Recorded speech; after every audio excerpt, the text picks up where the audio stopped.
wil je me even wat jaren? Ja, zeker. Ze maakt nog voor maar een wel? Ja, die grote held, toch? Ja. Ze kijkt wel.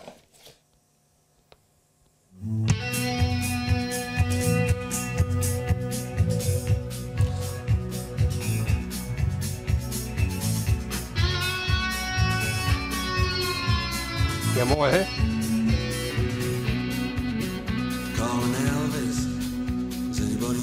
Wat is die Facebook-naam, hè? Ja, de Jana Haman Oostra. Ja, dat heb ik ooit eens een keer betracht.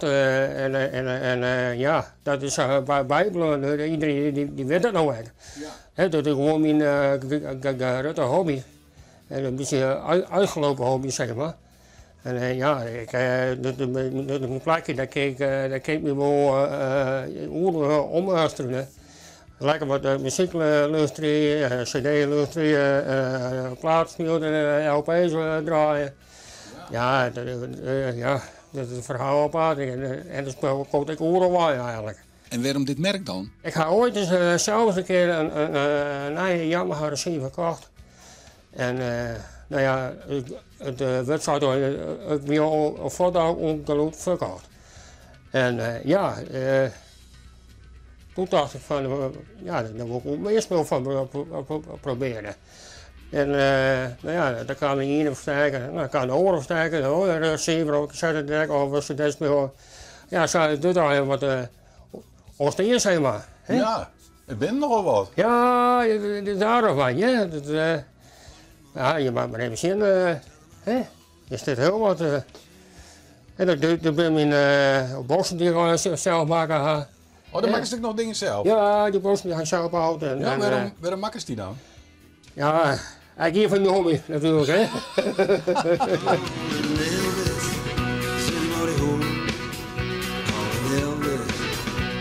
En dan moet je echt wel wat omkeren, dat hindert ook niks.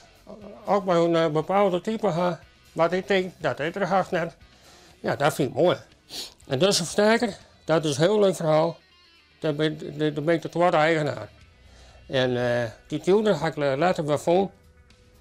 Ja, de Spora, dus als die type wel vindt, maar er is eigenlijk nog twee, direct nog. Maar dit is er één. En ja, hij zei, dit is mijn trots. Dat is deze, de P2200. Dat is een heel leuk verhaal. Ja, precies over je jongen. Dat is een beestje, die doet strokenbroek trekken gewoon wat. Dus dan is echt met knallen, zeg maar? Jawel. Ja. Dus die de wand haast niet meer hoe aan. Nou, zou daar geen nog net, maar ik heb wel heel wat leuk hier, ja. Jawel. En dus ik had een paar verhalen, dat is een mengpaneel. Die komt in de oud bij. Het stiet er al aardig vol. Was er nog wel meer bij aan dan? Ja. Oh ja, wat je zeker weet dat wat er eigenlijk net meer te vinden is, dan ben ik wel goed een keer natuurlijk. Ja, dan ben ik wel heel goed een keer. Ja, en dat vindt de vrouw ook goed dat het helemaal vol stiert. Ja, als je me bloot, hè.